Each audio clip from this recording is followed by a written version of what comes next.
5, 4, 3, 2, 1. Hey there, prosperity practitioners. I am on today with legendary Len Wright. You know, and why is he legendary? I don't know, because he is, and that's what he's chosen to be. I think that's what I'm gonna go with. But Len, before we even get started, I'm gonna read a little bit of your bio here that's over at zenlencoaching.com. Len is a husband of 27 years, a father, a cane Corso owner, and a rebel, non-conformist extraordinaire. He likes to push back on the conventional and explore the mystical and unrealistic. He loves the magic of transformation. I'm going to skip down here a little bit on what you got here. But, like, look, Len he's no joke. He's been doing this for about 30 years. He's got some certifications that include accelerated evolution, neuro-linguistic programming master practitioner, human design engineer, patterns of persuasion, psycho, not just neuro, psycholinguistic practitioner, hypnosis, many various certifications. And look, I mean, even beyond all this stuff, Len and I connected a bit ago. And Len, I'm not going to lie, I was hesitant. I was like, this guy, all right. And like, you know, it's just that realm, right? Like there's all these stuff. Everybody's a self-help person out there. And, yeah.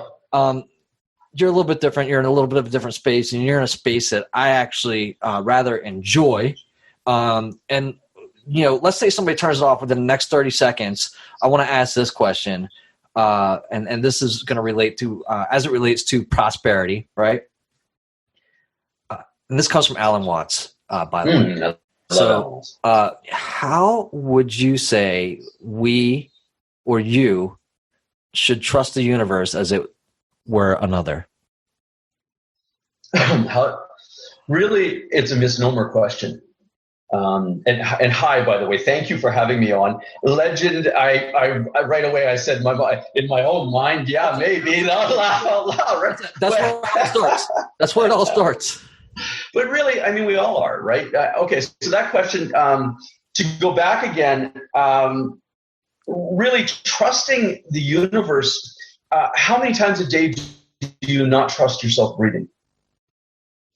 How many times a day do you stop and go, oh, hold on, the next breath might not come? It's just innate. It's naturally what we are. We are this nature. We are this quantum field. We're not separate from it. The question denotes that we're actually something separate that only every once in a while gets connected. If we trust it or not trust it, it's there or not there. No, it's never not happening. We're these animated beings. This animation is what's debated about. Take all the debate away and just go, we are being animated somehow, way, shape, and form. The consciousness is running through us. This energy is running through us. And this thing that, we debate about is not like, I'm not talking about this religious God. And we're not going to get into that at all. It's a quantum field. Mm-hmm. It's electrical. It's magnetic.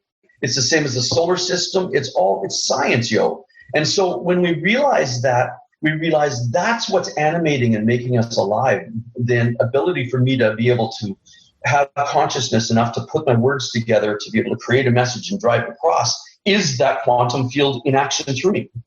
Sure. Trust it. It doesn't really matter if I trust it or don't trust it. Well, it's happening anyhow. Right. So that's beautiful that you pointed out too, right? Would you trust yourself to remember to breathe? Right. Right. And like, look at all the things that you can give your attention to now. So let's pretend for a second that you were in control of your own breathing. Would you trust yourself to keep that up? Because look at all the other things that like you've started. Yeah, and here's the thing too. What we would do initially as adults, we would limit it right away by thinking, well, what if sometime, someday, some moment, we don't have enough breaths? Right. What if we don't breathe some moment, and then all of a sudden we start building a barrier? That's how our left hemisphere of our brain works. It analyzes everything and comes up with questions. It's meant to do that, just like a calculator is meant only to do numbers. But what if you're actually carrying a calculator around and trying to use it as a cell phone for as a phone. Well, right. Right. Right. It's not. That's really not going to work. And then I think your answer is like, the trust is already there. You're throwing up barriers. I'm throwing up barriers, and it's like, oh, well, I've got to do these certain things. Whereas if maybe we can get out of our own ways, like these things are already happening. It's the awareness of the breath. It's the awareness as we're talking about prosperity. It's the awareness of you've got to become aware of your own prosperity. It's like it's already there. You've got to let it happen in your life. Is that what I'm hearing you say? Well, yeah, and let's go deeper into that, because the prosperity side of things, this is why actually people don't have money. I mean, we're talking about breath, but money is the exact same thing. All it is just it's an electrical current energy. It's thought energy, right? Thought is electrical. They can measure your thoughts 2 feet out of your head, at least now more, as an electrical current, and they can measure the current. Okay, so your thoughts are electrical. Between a thought, you have from one neuron to another neuron, you have an electrical current between the two that looks very similar in explanation to a filament in a light bulb. With the that's the thought. It's electrical. Okay, so when we understand that currency is very similar to that, all we have to do is align the thoughts up. If you did the same as most people do with money, with your breathing, you'd be calling an ambulance very shortly, because you bring so much doubt into your breathing that you would create a breathing problem. Well, not even that, right? So I like that. I like that. But what about the whole idea of like, if I try and hold my breath, right? Like, right. And if I don't let's look at this as a current. Let's look at this as you are a conduit that is currency, right? Like currency is flowing through you, right? I mean, that is exactly what a current is. If the more that you allow, lightning without rubber boat, lightning without rubber boots. Well, it was right. So I think that so something huge to me, like this grand epiphany, this for me recently was like and about being grounded, right? Like lightning can't pass through you unless you're grounded. Right, like you've got to finish that circuit, as it were. But let's say if we take a look at currency, and if we take a look at how most people hold on to money, like it were a breath, and you're just trying to hold on to it. Like, I mean, sooner or later you're just going to explode. And I mean, that is look at it, right? Like look at on a daily basis. So how do you get somebody to look at money or currency? And I hate to just say money too in prosperity. I think that's where everybody also gets kind of tied up. It's like this tangible, dollars and cents, these pieces of paper. What else? If they're struggling there, if somebody listening today is like struggling with just seeing money as the only thing that's prosperous as prosperity in life, what else do you recommend that they do so that they can recognize abundance outside of breathing? Well, I like to use an analogy always, right? The mystic comes out that way, but a story, and with breathing, we all do it. So it's very, I will probably the whole podcast be pointing back to that, because every single watcher, every single listener today can understand that they right now are breathing. Right. So if you actually, and through NLP, I've studied modeling, right? Engineer modeling. So you can take and do the same thing with your belief systems. Like as an example, okay, so a person that's struggling with money, they all have the same, and I used to be this too. And I've seen it myself. They all have the same characteristics. They all do the same things, right? And when you start seeing this in yourself, you start seeing, oh, hold on, it's just electricity. It's just the same as breathing. Number one is they put a lot of pressure on it.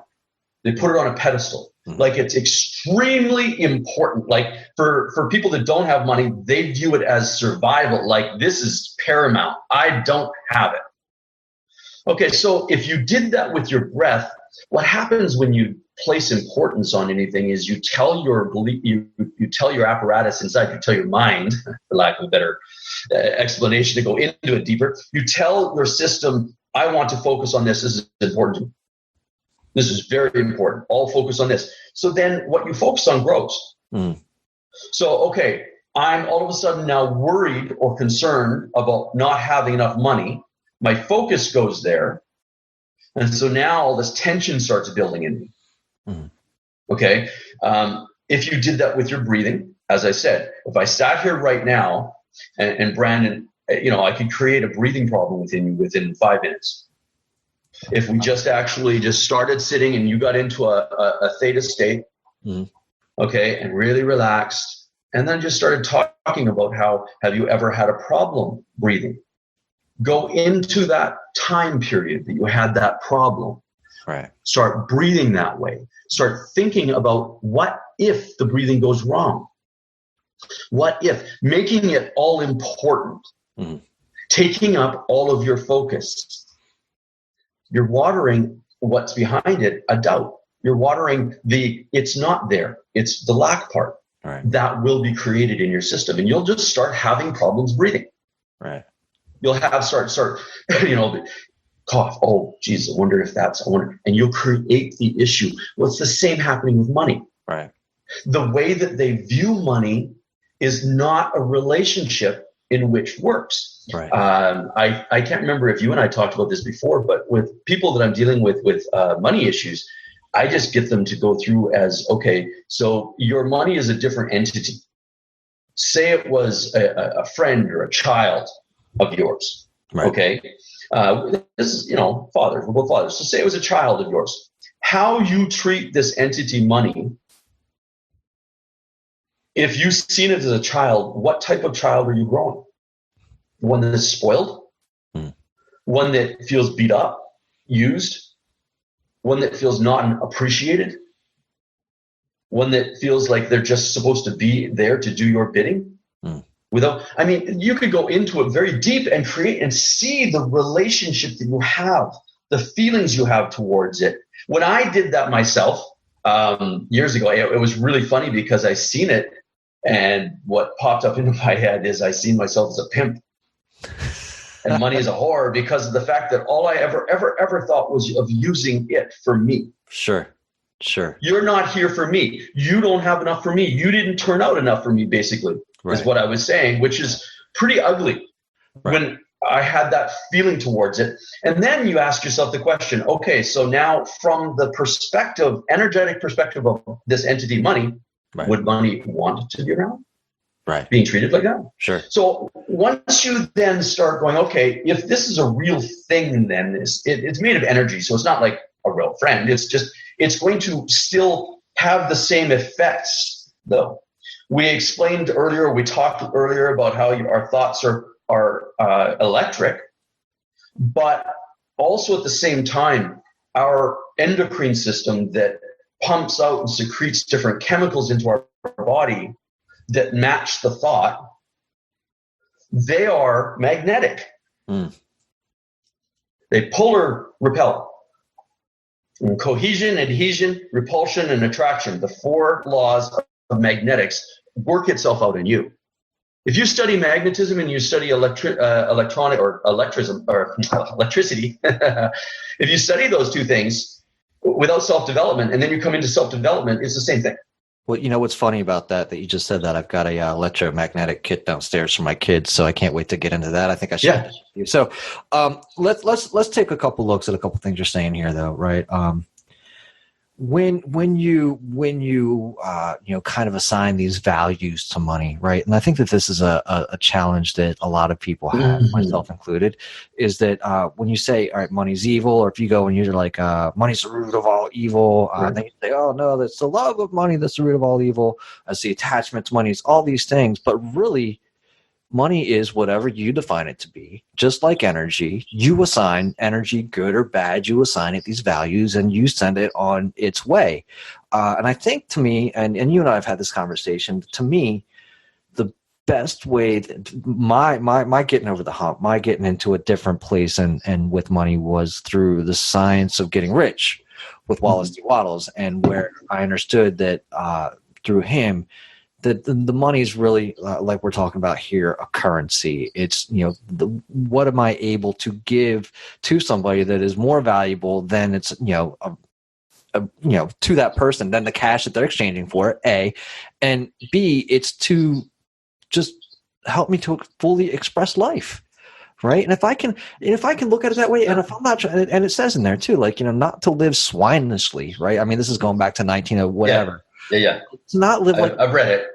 It's, to me, one of the best approaches. And I'm not sure whether or not you agree, or if you have some other that you think really help to highlight. I like Wallace. I like Wallace's material. Wallace also was a mystic from way behind. It's just that they didn't talk about that kind of stuff. But all he's talking about is the same type of stuff. How you focus on whatever the subject is of your focus is how that subject will be to you. Mm-hmm. So if I'm creating a situation where, if my spouse, I mean, you read at the start, 27 years, that was actually old. I got to update that. This year will be 29 years. Now, if I treat my wife like I used to treat money before, I would have a situation where there was a disrespect for her. There was a natural repellent because I became needy.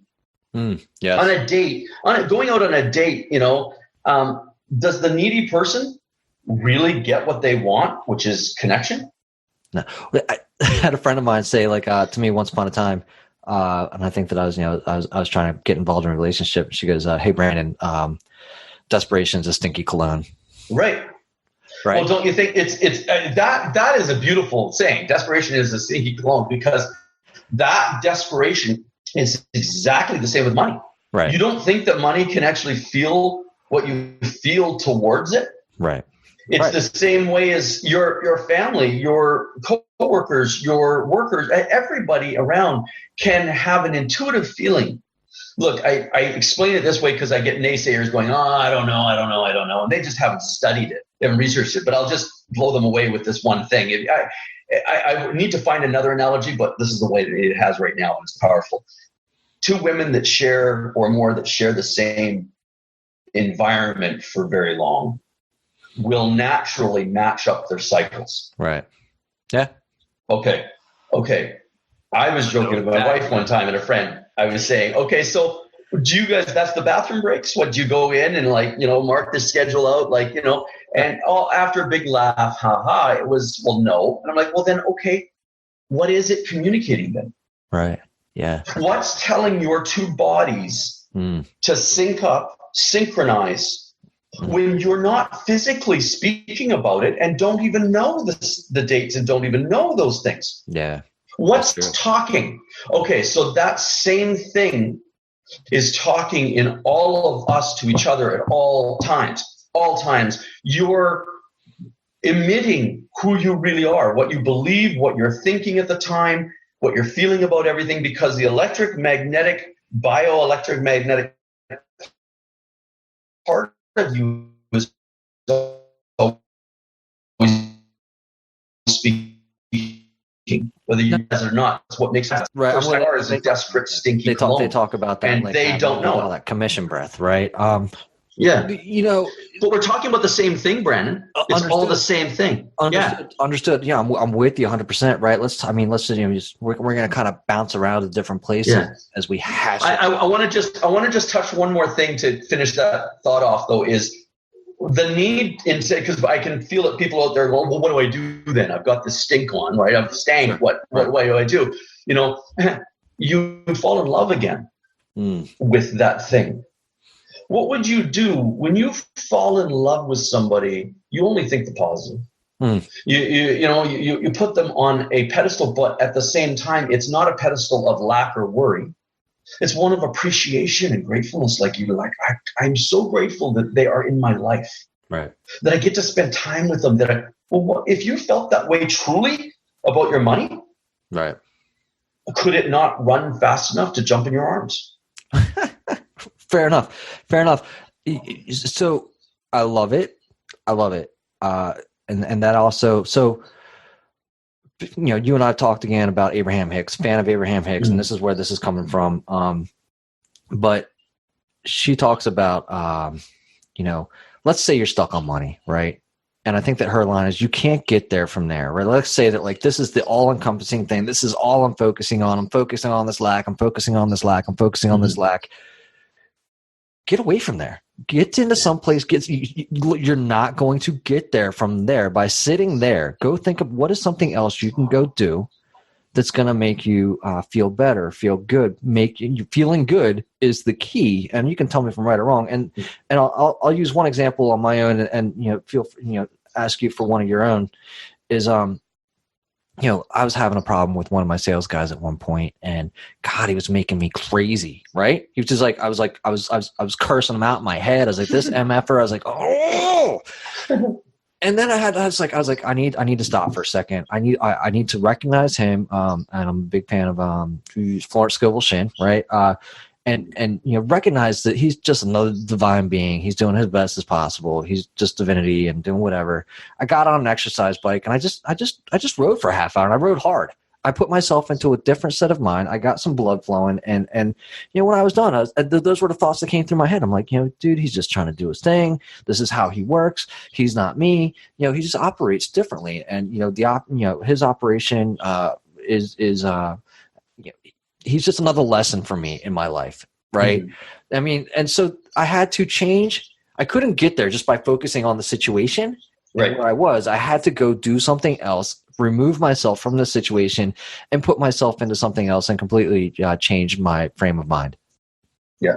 Two statements to go along with it. What you focus on grows, what we've already covered, and what you resist persists. Ah, yes. Those two things are what we're talking about. Really, we're talking about the only thing that you have control over in your life, and that is focus. Where you place your attention on is the only thing you really have control over. You have control over nothing else, because anything else can change. Nobody, even if you're being tortured, can make you focus on anything.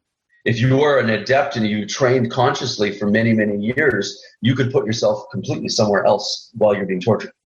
Not be there, right? So you control that. So what I wanted to say is, what you're explaining is really the ancient Hermetic principle of polarity. And the Kabbalion goes into, I think you've read that. It goes into poles, polarity, utilizing them for your change. In that, okay, I'm stuck in these stinky beliefs. I can see my need. I can feel it. I can't get out of it. I'm stuck. Right. Okay, so that's the one side of the pole that you're on. Right. Think to yourself, what would be the opposite to this? What would be the exact opposite polarity, the pole that's opposing this? What would be the opposite? Well, unstuck. Well, yes, okay, but what would be unstuck? What's something that's unstuck? Well, when you're grateful, you are not stuck. It's a flow state. You're trying to move from fear side, whatever level you're on, over to love, which is a higher, dark light. It's always the two, right? So you're trying to move over that. So if you were instead to be able to go, okay, so what is it in my life that I am feeling abundant with, that I am grateful with, that I don't have any lack with? Well, maybe there's, maybe it's my book collection, maybe it's my pet, maybe it's whatever it is.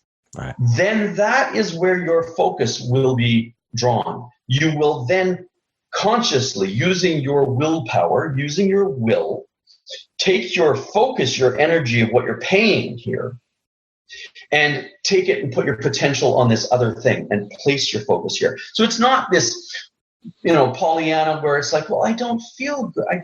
Too bad. Change it. Do something about it. This is alchemy. This is you being your God. Len, and so this is great, right? You and I are there. You're probably, miles ahead of me, but the thing is, well, definitely, no doubt about it. But the idea is the awareness aspect, right? You need to become aware that you are there on that pole, because this is even recent for me over the past couple of years, being able to catch yourself going from the lizard mind to that frontal cortex, right? By saying, all right, I realize and recognize that, we'll say that and this is telling this is the meaning, right? Like something hit me on my my ankle the other day, right?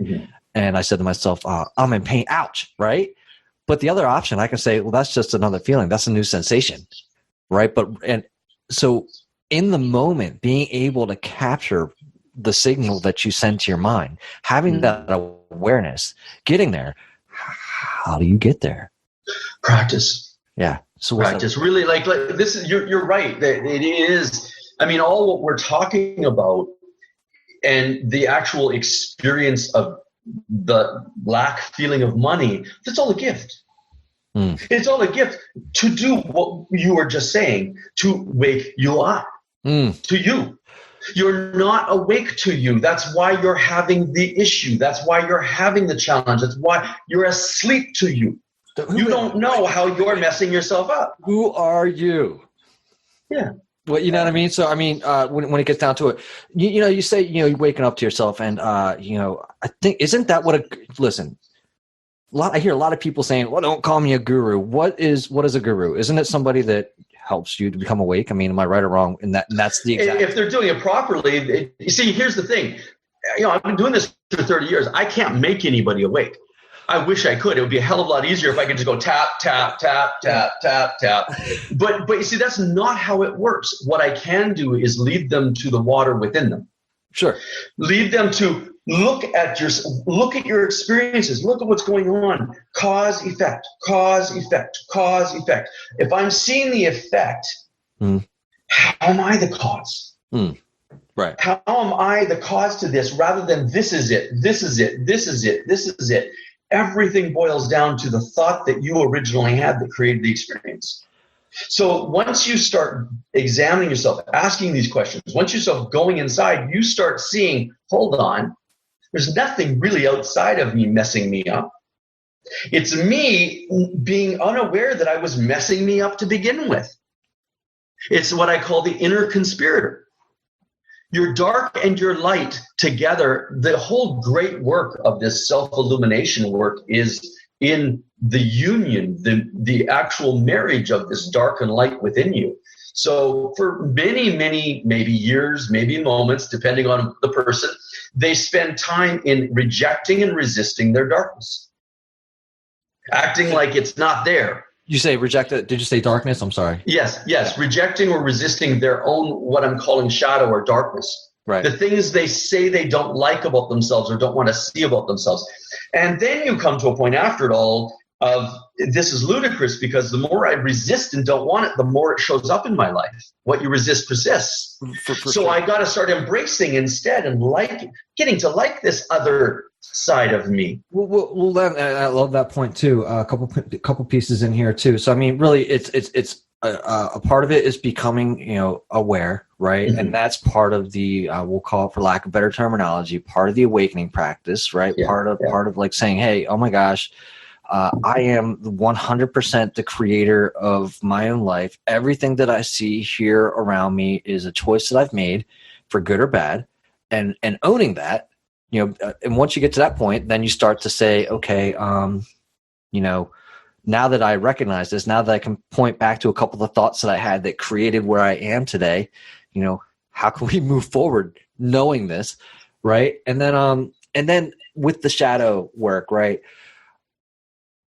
I recently, a couple of years ago now, I think, went through this practice, right? Having somebody doing some shadow work with me, right? And coming to the understanding, like you're saying, that's a 50% loss, right? If I'm rejecting, a whole, I'm going to call it the whole half of me, right? Like we're yin and yang in this, right? There's the dark and there's the light. There's like 50% of myself that I'm resistant against. So I'm expending energy against something that I could be harnessing.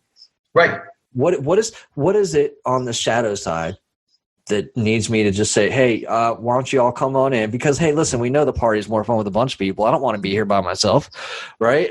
So it's a union, right? So, let's talk a little bit about that too. Like, you're talking about bringing the shadow self. I mean, am I seeing all that right? Is that the correct perception? Am I missing something in there? No. You see, it's not about getting rid of the dark. Because the only way you see the light, the light shines in the dark. Well, it's just shine, and you see, this is the misconception. You're right. It's not going anywhere. The misconception is it's not going anywhere because of the fact that it's not doing harm to you. Right. It's actually there to help grow the light. You can't look at, here's the misconception. I don't want to see my dark. I only want to be the light. That's darkness. Because you can't see the light without going through your darknesses and changing them. You can't. And this is where I get, it's a level of growth that people go through. I call it the New Age woo-woo, because they get all this, and a lot of the Abraham Hicks material. I mean, that's where people sort of stop instead of going, okay, that's great, but what's deeper than that? What are the principles that actually create those things that are being said? Because they're just being said like, just feel good. Well, okay, if I just feel good, I may get some results, but the thing is there's no shadow work in that. Do you see, this is where it's missing. That's where I call it woo-woo, because of the fact it only gives you a couple pieces of the puzzle, and the rest of the puzzle stays blank for you. So you walk around going, I'm just supposed to feel good, but inside of me, I feel angry at being abused when I was younger, or I feel this way, or I feel this way, or I feel the world, it's fucked, and I just, well, just being nice, just feeling good, that's ridiculous. That's absolutely doing more harm to the world than it is good, because you're ignoring the gift within you to make you rise. Which is? The stairway, which is the dark. The dark is your stairway to rise to the light. Without you seeing your dark, you just, you bungle around, as Tony Robbins said years and years and years and years and years and years ago, there's no weeds, there's no weeds, there's no weeds, there's no weeds. Just not get rid of the weeds. So if you're going to have weeds in your garden, you've got to go, okay, this is my garden. I'm going to take care of it. I'm going to flourish. This is a weed. I need to take care of it, to gently pluck it out. Right.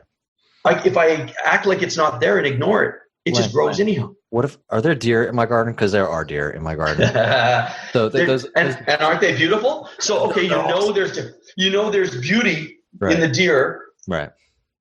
One perspective is I'm going to go shoot the deer. Oh, heaven help you, because it's life's an echo. So when you go and try to get rid of the thing that's causing your plan to go awry, it just comes and bites you in the rear again. Interesting. It has to, because you're not supposed to do that. Right. You instead look at the deer. Oh, you're eating something. Okay, naughty deer. Laugh out loud. Ha, ha, ha. Humor. Love for the deer, because the deer's not doing something wrong. The deer's doing what it is doing for it is right, which is survival. You're just in the place that goes against my little rules I've set up, my expectations for what I want and what I don't want. So, okay, what I might do instead is maybe put chicken wire around it. Maybe give the deer somewhere else to go to be able to do that. Right. Maybe plant some stuff that's like just for the deer. Sure. That's what I would do. I would plant something way over there that's just for the deer and put chicken wire, something fencing around my garden. Right. So that I'm still, and do you notice why I'm doing that is look at the energy that I'm putting out through it.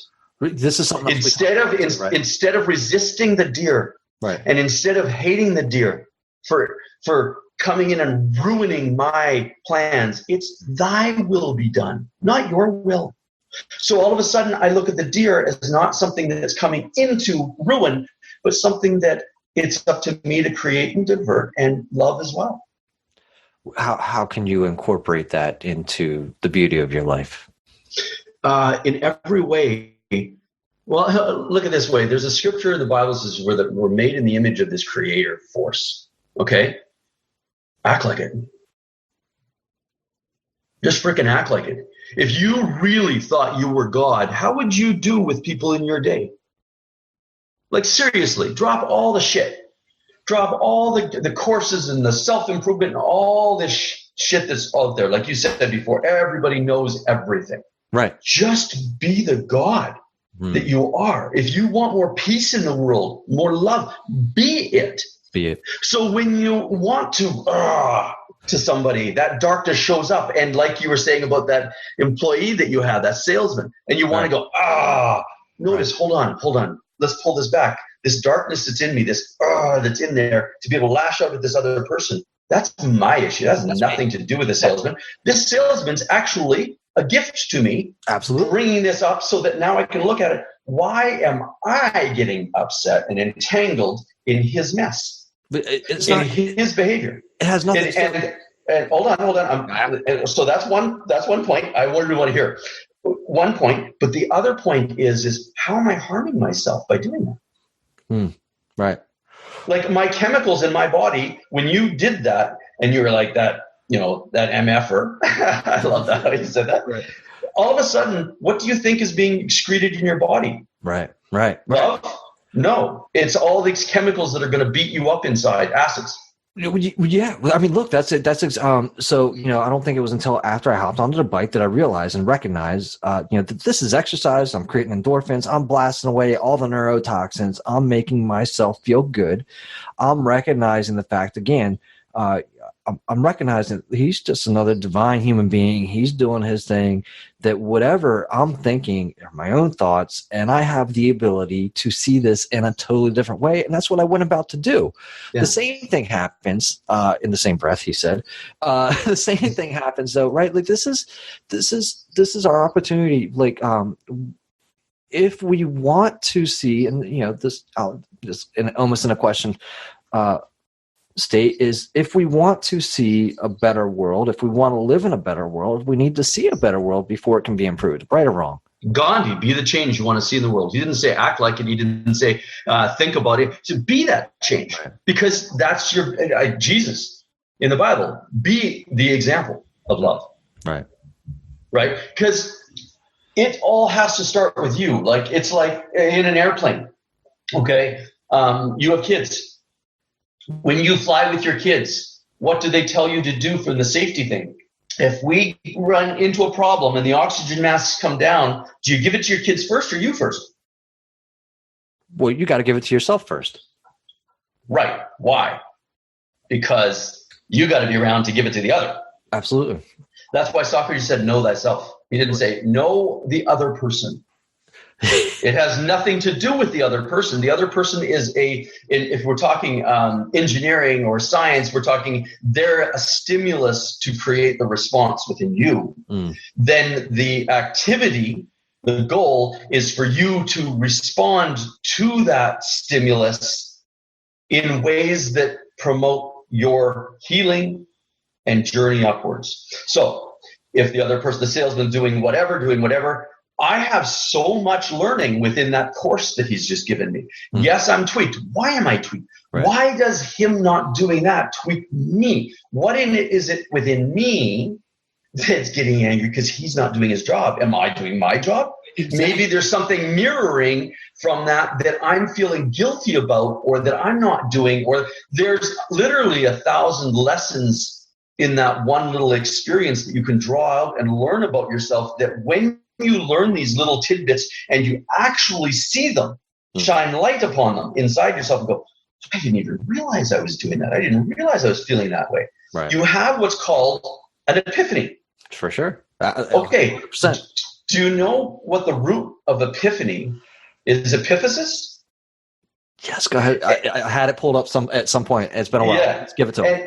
And epiphysis is a medical terminology for your pineal gland. And look it up.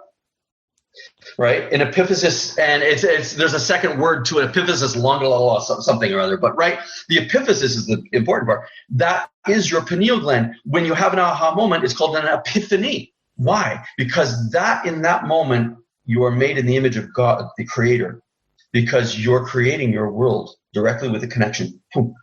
You're receiving light, understanding in that moment that's changed you. Yeah. Right. So that's our goal. And that's what that salesman, that's what that, person on the corner that ran the stop sign, that's what the person in the PTA in the school that just can't shut up and about their own beliefs that are like blah, blah. That's what they're all about. For sure. That's what they're all for, is they're not there to be able to continually irritate you. They're continually meant to be the pebbles, the irritation, if you will, that makes you the pearl. And the world or the experience is the oyster shell that you're in. For sure. No. You only receive being a pearl from being polished. How do you get polished otherwise? Absolutely. Do you notice the polishing is not done with a cloth? Soft, gentle. The polishing is done with other rough material. I love that. I love that. I love that image. And again, like I'll throw it out there. You know, every man, every person has a lesson, right? Mm-hmm. Like every person that you come across, there's something in them. There's something in your repeated banging your head against something. You know, why does this keep happening in my life? You know, once you kind of address it, right? Once you kind of address it, you know, it kind of diminishes, right? Like It has to. Once you said, like you said earlier, you know, these things that you resist that do persist, once you accept it, it kind of goes away. Like, you know what, that's all been on me. And again, you have the ability to say, that's all been on me. What next? I got it. What's in this for me? What, like that question changes lives. Like instead of I don't want this, it's what am I not seeing yet about this situation? Where's the value for this in me? It's showing up, so it's for me. Right. Okay, so maybe I'm not seeing how it's for me, but that's what I'm going to search for. Right. How's it for me? Those are pivotal. How's it beating me up or how's it winning for me are two different perceptions. What you look for, you will find because it sets up your whole system. I call it the yellow car syndrome because it's easier than the actual name, right? Transderivational search. Well, that's also, what is it? The reticulating, arculated, whatever. Yeah, system. They got so many names for it, right? It's a yellow car syndrome to me because it's easy. It's, you know, once you focus on something, right, then you will start seeing it more in your world. What you focus on grows. Dude, you are a walking Google, quite literally. Like what, Google. what you type into your own search engine. I mean, you ever gone to Google and typed up like you know, yellow car and a bunch of blue cars pop up?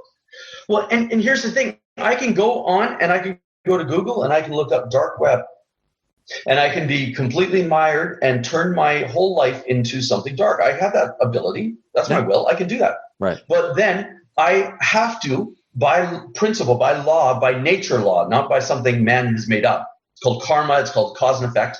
Okay. I have to receive the echo of that. So then all of a sudden, everything in my life starts becoming that. Right. I have a client who we were snickering over this exact fact. I won't go into a lot of details, but he's a salesperson and he called on somebody. And after talking to this person for a while, this person was really like just off and he got a real feeling from him.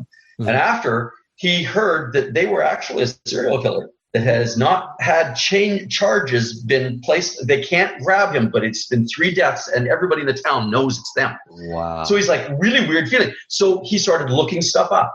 Right. He started researching it a little bit more, getting curious about it.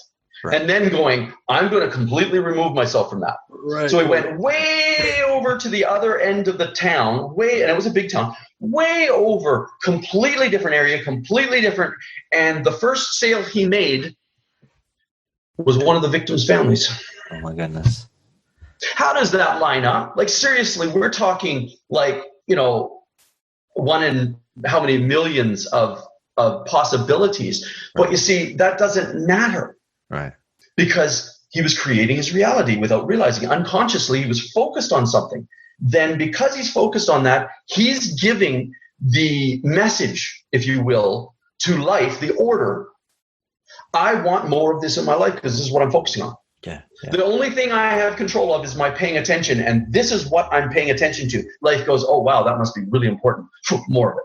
Yeah. And it will direct you, this quantum field will direct you into situations where you receive more of it, right, even if you don't really want it, because the don't wanting is still paying attention. Len, I mean, a couple things here. That's the paying attention to what is will continue to give you more of what is. Yes or no? Yeah. Yes. Yes. Yes. And that goes both ways, because if I see the peace in my world and I see the love around me and that's what I see as is, and I focus on that, then more to me. But at the same time, if I focus and I see whatever's wrong in it, mm-hmm, whatever is lacking, whatever I don't have in it, whatever is missing, whatever I'm not getting, blah, blah, on and on and on, then so be it, more of that. You see, there's not this great judgment keeper in the sky with this big beard, and it's not that way. There's not this judgment. No. It is only cause and effect. It is an energetic response stimulus system, feedback. That's all it is. An echo. That's all it is. And so when we realize that, we go, okay, hold on. I'm in charge of the echo then. Now, when I say that to some people, they go, yeah, but I live in this area. I've been, raped of this and this abused. And yeah, some of the cards that we're dealt with are absolutely, in my 30 years, I've dealt with some pretty nasty stuff with people that people have had experiences. Right. But it is still for them and growing. It's just a massive experience to grow through. And, to be able to forgive the person that took someone away from you, to be able to forgive someone it's never for the other person. It's never for that other being. We're always making decisions and choices. First and foremost, the one greatest rule in mysticism is do no harm. So you see, when I'm thinking lack about myself or anybody else, when I'm thinking anything that is on that fear side, I'm doing harm. Right. So that's why Socrates, know thyself, is because if I start with myself and know myself, I'm going to stop hurting myself. I'm going to, as you said before, I'm going to become aware. I'm going to wake up to the ways that I'm hurting myself. Expectations, compromise, things I'm trying to be that I'm not really, that I don't want to be in my life, that I'm just doing it for this. I'm people pleasing. Right. I'm looking for my validation and acceptance out here, yet I haven't done it for myself. I'm looking for my value out here, but I don't value it. Well, all of this stuff is meant, these experiences meant to wake that stuff within us up so that we actually work on it. Well, let's translate this transition a little bit back into like prosperity. Let's say in the workplace, right? Let's say listen, maybe you've got a job that you don't love and you keep focusing on this part that you don't love. I mean, what do you tell somebody that has a job they don't love? Yeah.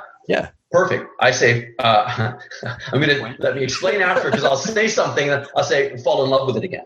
And then they go, yeah, sure. Okay. So this is how you do it. When you are repelling something because of the fact that you don't want it, it has to be glued to you more. Because it's like, I don't want the lesson. And the life goes, no, you're going to get the lesson. You're going to get it. And it just sticks it glues it to you. It adheres it to it. Cohesive, remember? Adhesive, cohesive, right? So what you want to do is look at that, what you're trying to repel, what you don't want, and go, okay, how is it with this job? What's things about the job that I can like? What are something about, maybe I'm in my cubicle and I've got my own little space and maybe I can put some stuff up in it to make myself feel a little better, and I can just notch up that little bit where I'm not like in it. So I've been there.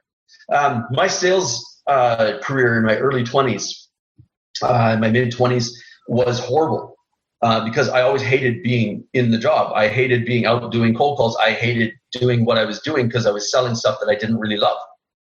Right. So I just hated it all the time. And thus, how can I be successful? I bet you my face was this. I bet you coming off to it, people would be like, oh, get out of my place. Like, you stink. Right. Without knowing it, they just felt that. Right. So instead, I started actually moving to products that I really loved anyhow. Right. That I just enjoyed being around. Then all of a sudden, I didn't hate doing the thing. Then because I didn't hate it, I was enjoying it more. People wanted to be around it more. That's what a call is. That's what a sales call is. People we're both being around because we both enjoy this thing. I'm going to tell you what it is, and maybe you'll buy it from me. Sure. It's just it. So in this job that they don't like, right, look for ways in which you can enjoy it more. Create little routines. Create something in it. Look for little tiny things that you can enjoy, and then put your focus on that to grow it.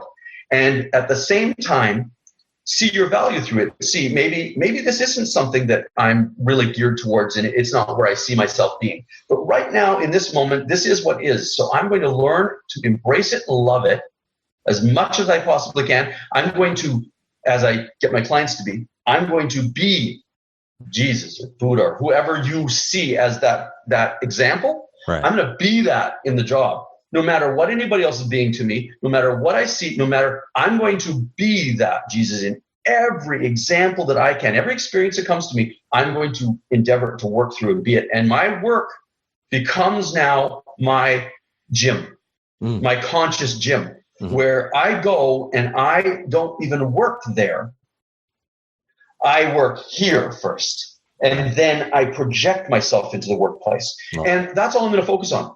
Me hating it is the perfect gym environment because there's more resistance. Yeah. I get to lift more. I'm going to become stronger. So, okay. So they take it from that point of view for like, say, a couple of weeks, a month. Right.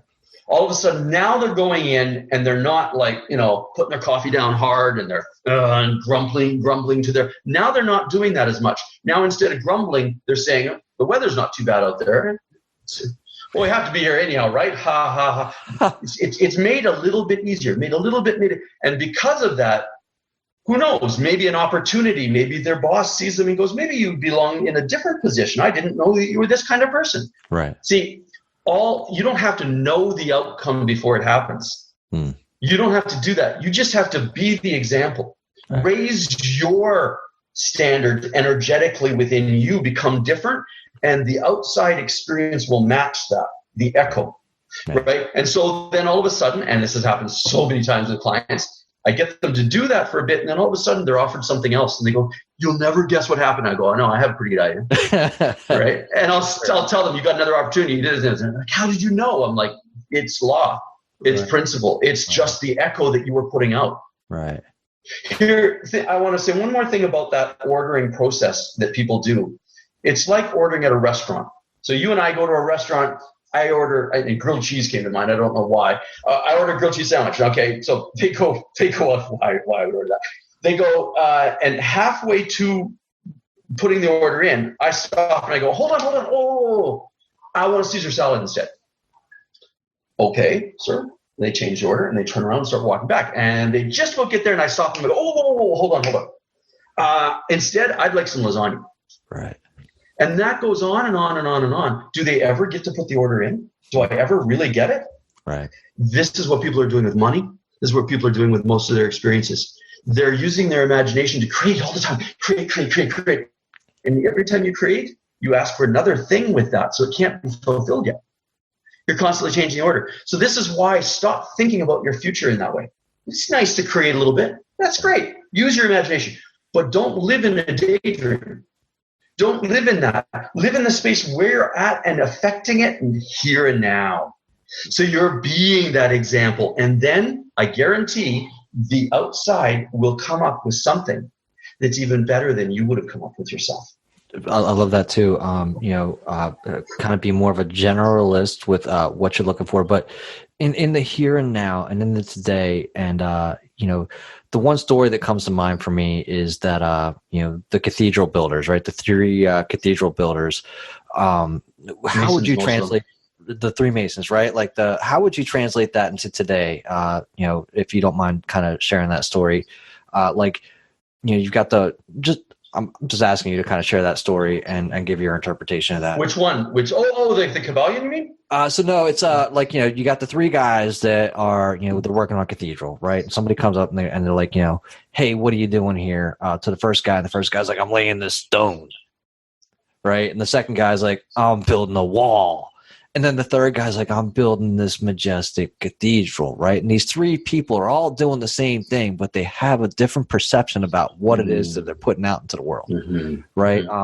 And I came across this with me, right? And work, right? Like one day I'm like, I come in here, all I ever do is click, clack on the keyboard. Yeah. Right? And so that's all I was ever doing. And I was like, wait a second. What I do is much more than that, and it's beyond that. Like, it's the impact of what I'm doing. What am I creating? What am I sending out into the world? What is happening behind the keystrokes, right? And once you get beyond that, once you say, all right, what I'm doing touches so many lives, it's ridiculous. I tell people, like, working at Cisco, or working for a computer company, or working for like anywhere in conjunction with these massive service providers. Like, somebody asked me yesterday, like, what do you do? I was like, this. I was like, the internet? He's like, yeah. I was like, I make that happen. Everything that you're doing today, I probably touched it. Our conversation happening over 17 hops or so of milliseconds as you ping, trace route through the internet. I probably have a hand in that, and that's not a lot. And that's great, man. It's entertaining because it's not keystrokes. It's fun. And this is so and riddle me this, Batman. I'm not super in touch with the Bible, but when we take the idea of breathing life, and so what is it? God breathes life into something. Like, am I able to translate that, right? I took something that was kind of inanimate and breathed life into it. I'm like, there is so much more into this. Is that? Yeah. Beautiful. It's beautiful, and I want to mention, I am into the Bible, but I'm not in the Bible in a religious way whatsoever. Bible is not a religious book. It's not. None of those so-called religious books actually have anything to do with religion. But you can make them into it. Yeah, if we define religion, it's just it's a set of beliefs that or shared set of beliefs that people kind of all get behind. Yes or no? I mean, and most of the time, it's a set of beliefs that actually put your salvation outside of you. Yes. In some way, shape, and form. That's religion. Whereas that's where mysticism, as an example, or the dreaded word, the occult. If you look it up in the dictionary, it means hidden knowledge, by the way. Right. But that's what it hides, the knowledge that the Savior is not outside of you. That's why your epiphanies come within you. Right. And that is the main road that you can't, how can you be the proper cause in your life if you believe the cause is somewhere else? Right. And that's what religion has really done, is look, he went that way and everybody's running that way. And yet, nope, it's the other way. And it's whether this quantum field acts within you or without you. And you are a part of it. We're all one. It has to. It's the all. Well, it's all encompassing. So you get rid of the old guy sitting up judging, and you get rid of the judgment. There is no judgment. There is justice. That's different. Justice, true justice, is cause and effect. Okay. Right? It's just natural cause and effect. Now, it doesn't necessarily always mean morality, right? But it is in nature. Okay.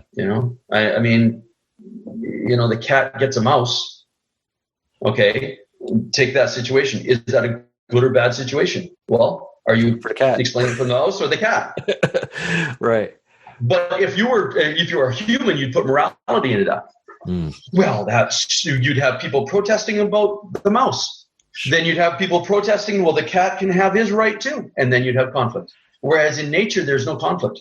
Right. That way. The act happens without blame or morality. It's a natural cause and effect.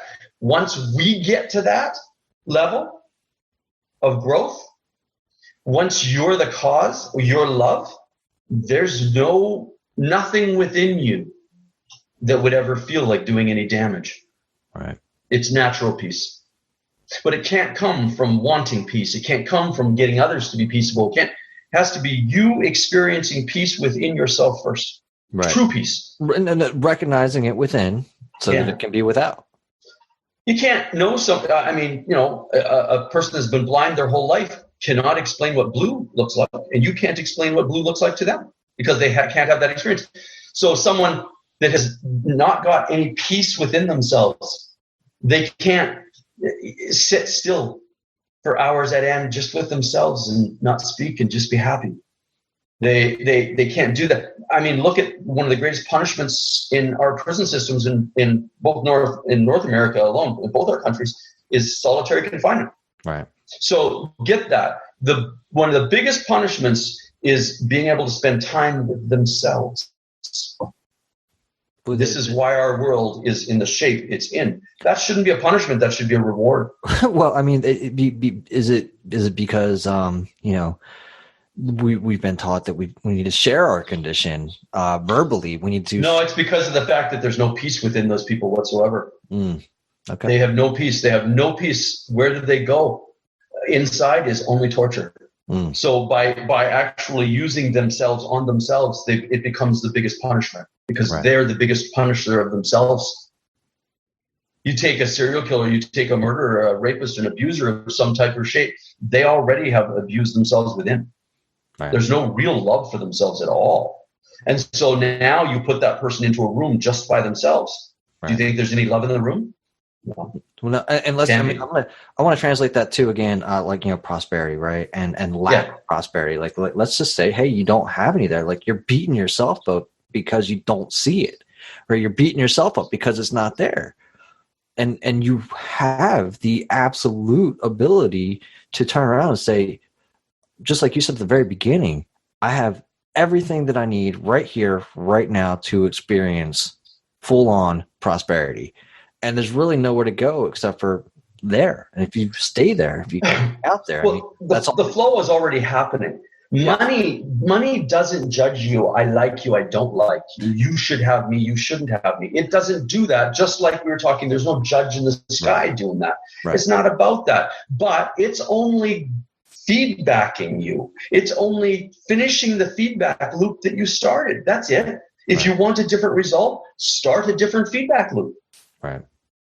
And then all of a sudden, the results will be different. That's all. Okay, I'm getting this right now with it's like a desert with money. Okay, so how am I creating this desert inside with money?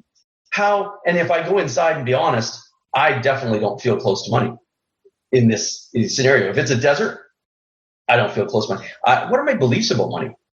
Oh, geez, I didn't know I believed that. I didn't know. Holy cow. Well, no wonder I don't have money. I believe I'm not worth it.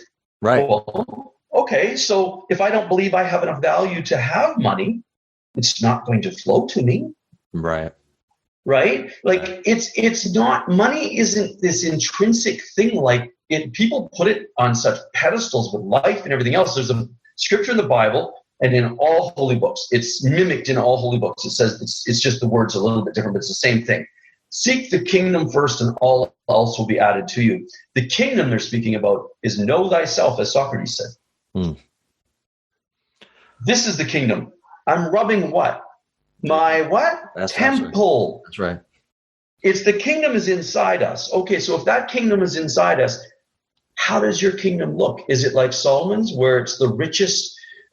All of King Solomon, it was a love letter. It was a love poem of this temple, of this lover that he found, which was himself inside, which is him, this kingdom inside that he built. His sanctuary was made of gold and fine jewels that you would never seen this much. All he was explaining to you, all this character was this soul of man, Solomon, right, was telling you, build your inner sanctuary. In fact, it said, the temple not built with human hands. Right.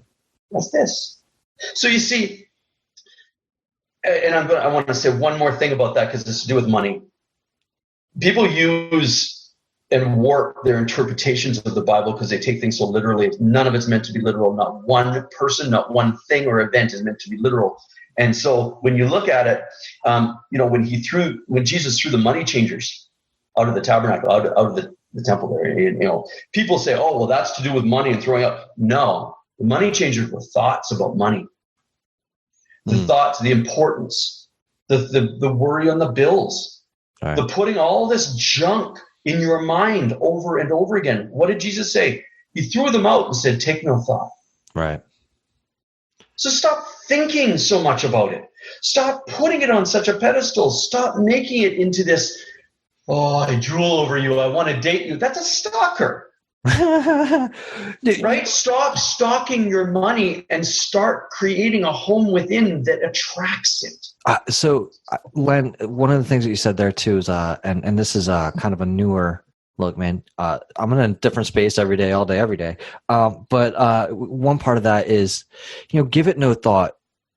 Can we translate that into let's toss it to the subconscious? The thing that pumps your blood, creates your cells, breathes your breath, eyes your eyes, grows your hair, all the things that it knows how to do that you have no clue how to do, and it does it very well and says, I'm going to give you talk a lot about the right hemisphere of the brain being the 90%. My thought, my thought is, all right, maybe that's the pathway. I'm going to be creative, use the creativity of this part, but I'm gonna say that 90% of my brain is the subconscious that I have left fallow for all these years, and now I'm like, well, listen, I'm gonna give it no thought. I'm gonna toss it to the subconscious again, the thing that grows the growing, does the nails for me, has all this other stuff happening that I have no clue how to do, that does it every day miraculously without me saying, hey, by the way, I sent you this letter. I'm not sure if you got it. Going to need you to breathe today. Could you go ahead and breathe for me? So if go ahead. The left-hand side is the analyzation that would be like, can you breathe for me? Yeah, I'm going to need you to breathe. Right. So when you say, you're just, subconscious, we're just bandying about different terminology with different meanings and stuff. But what we're talking about is that right hemisphere that actually doesn't ask, is it enough? Mm-hmm. It instead goes, look at all you have. Right. Yeah. There's a difference. The left hemisphere, and I'm not saying you don't need a left hand. I'm saying it's a union, dark and light. All of what we're talking about is the union. That's why the yin and yang symbol is the dark and light, and the fitting in like that is it's telling you the whole is made of dark light. The whole is made of what you want, what you don't want. The whole is made of the whole experience. Not that what you go through and go, oh, I don't like this, I do like this, I don't. No, what you don't like is there as much or even more valuable to you because it's showing you how to lift yourself above that expectation, that compromise of us saying, I don't like it. No. We steal from ourselves that way, right? So you're right. The money thing is really, here's what I did with the client a little while ago about money, okay? He was looking for some bigger deals to come through. He was looking for some things, and they were stagnating. And he was focused on it, and messaging the person. And I said, okay, stop messaging, put it all down, go play with your kids. Go take the afternoon and go play with your kids. And he's like, what? What? What? Like I've got to do this. I've got to get this in. I'm like, yeah, I know. That's why I'm telling you to do with this. Right. Go play. Right. Go forget about this. Take no thought. Forget about it. Right. Go play. And he's good. He's a good student. He said, okay, I'm going to do it. I really hope this works because this would be way better. I'm like, yeah, wouldn't it? Effortless life. Effortless life is flow. So he went, and he actually went on the trampoline with his kid and a significant other. And while he was jumping in that couple hour space and playing, right. Afterwards, he checked it. And while he was playing, the deal came through. I love that. And he's like, he messaged me. He's like, I can't believe it. I was playing. I'm like, look, don't you want the best for your child? Right. This quantum field, we are that children. It wants the best for us. Did you say we are that children? Yes. I love it. Len, this is why I opened up though with trust the universe as or another, right? Like just what you're saying right there. It's is this what you want in the life? Say yes to it and then go walk away because I think the other thing is like it's like planting a seed. Like when you germinate it, if you keep pulling it up, it's never going to grow, right? Right. You're gonna kill that one. Yeah. Brother, oh my God, look, it's like I said earlier when you and I were texting, I was like, well, I'm just going to go ahead and call this part 1. Right, because there's so much and like there's so much in this, and I think that there's so much that we're just beginning to scratch the surface on this. Oh, heck yeah. Well, I posted something the other day, and it actually, the reason I did, and it was about 1%. We're only seeing 1% of whatever we're seeing through our senses. Yes. It's available. Okay. Yeah. Okay. But actually it stemmed from a couple months ago. I was helping my daughter do some science, and we were talking about it and stuff. And we realized in our NASA, in our exploration into space, we have only the capability right now to be able to peek into 1% of what's out there. We don't have, and yet they were speaking about planets and solar systems, galaxies that were over 100 million light years away.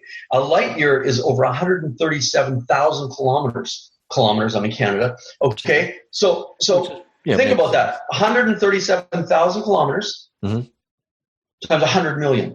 Yeah. And that's still only in the 1% that we can see. So when we realize, and I'm going to bring it down here, when we realize how insignificant we really are, this little tiny pebble in this, there's hundreds of thousands of different galaxies that are bigger than ours. Our sun is one of the smallest. Like we're insignificant. And at the same time, Brandon, as insignificant as a pebble in all the ocean's beaches, one little pebble, you still have the quantum field that is focused on your life. bringing you these beautiful experiences so that you can grow, that are tailored just for you. My wife had something happen the other day, and I said, yeah, you must be pretty important. She goes, what do you mean? And I said, think about it. This letter came, but the letter had to originate in a company that had to originate in all these people getting all this together for months, just so that you can get a lesson through this letter. Think about that for a second. How important really are you? How much are you loved here to begin with? Right. You see, I want people to listen to this, to take away, relax. Stop being so hard on yourself. Stop pushing so much for everything. Start realizing what you already have, you can never even really pay back. Your breath, the next breath you have, right. How can you ever pay that back? It's priceless. So instead of in your life searching for things, collecting things that you have to give away in the end anyhow, right? Do what that scripture said and collect things that are you, that stay with you forever. Store up treasures in heaven where neither moth nor dust can consume and thieves cannot break in and steal. Heaven is the heaved up place in your temple. The more you store there, the more you collect in your world, that is what the gain is. The more that everything else in your life is just given and flow, just like the next breath that you had. Without thinking about it, take no thought. It just happens because we trust it. Right. So you're right. Trusting is important, but you have to trust by stopping compromising yourself and stop harming yourself. Because who's going to trust that harms us? Brilliant, brother. Brilliant. I love it. Who we are, echoes in eternity, Maximus. Yeah.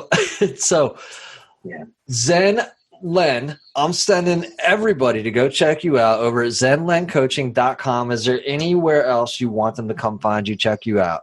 No, they can pop over on Facebook. I always love to be able to connect with people in that way that are really interested in self-illumination and that are serious and willing to grow. There's a lot of free material on there. I have a book out on Amazon that's on my site as well. So, there's lots of content. Go through and devour some content, learn, grow, then start focusing on what it is that you are really in this life, the mystery. And start making it a passion, a hobby, a first thing in priority of knowing yourself, finding out about you. It's what we're here for. Boom.